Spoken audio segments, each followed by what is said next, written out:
Shifting focus to West Africa, Mali's junta is under fire once again, this time for allegedly trying to dissolve political parties in the Sahel country. A coalition of around 100 political parties have accused Mali's ruling junta of attempting to dissolve them. This came over the weekend in a joint statement to the media in the capital of Bamako. A highly unusual gathering in the troubled West African state, where the junta has repressed dissenting voices and silenced opposition. Speaking at a press conference aimed at discussing democracy in the military-ruled country, opposition leaders stated they do not want political parties dissolved.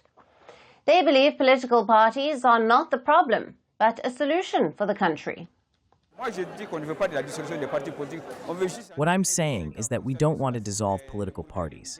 We just want to ratify the 5-year term to align ourselves with Burkina Faso and Niger, and also have the status of President of the Republic. Political parties are not a problem for Mali. On the contrary, political parties are a solution. Mali's problems lie elsewhere. Its insecurity, the high cost of living, everything to do with health and schools. These are the country's challenges. This comes after the junta launched consultations to revise Mali's political party charter. The authorities have been overseeing talks for the past 2 weeks to introduce reforms, including a proposal to dissolve existing political groups, leaving only a few pro-junta parties. The adoption of these reforms was part of a junta-led national consultation in late 2022, intended to build a so-called way out of the crisis in the West African country. However, the coalition objected over the weekend, arguing they had not been invited to the talks.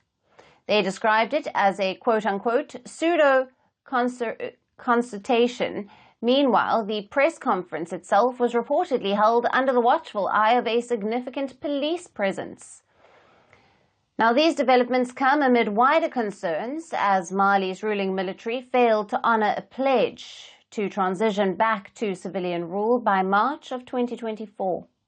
Mali has been grappling with widespread insecurity for more than a decade, with the military seizing power in back-to-back coups in 2020 and 2021. The junta has postponed the presidential election to an unspecified date. They've also previously suspended the activities of political parties and associations between April and July of 2024, citing a risk of subversion.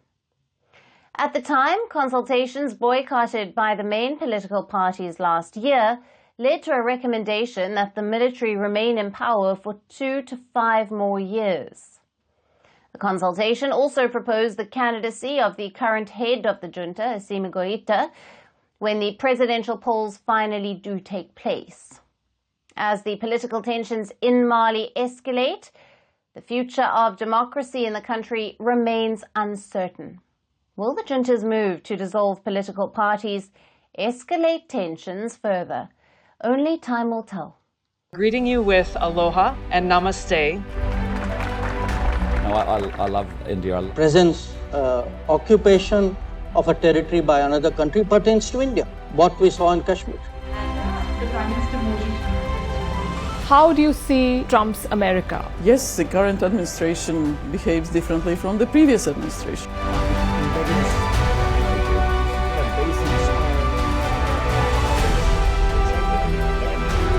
Are you saying that there are foreign powers who are trying to bring down the current government in Syria? Exactly. Bluntly, Iran, maybe Russia too.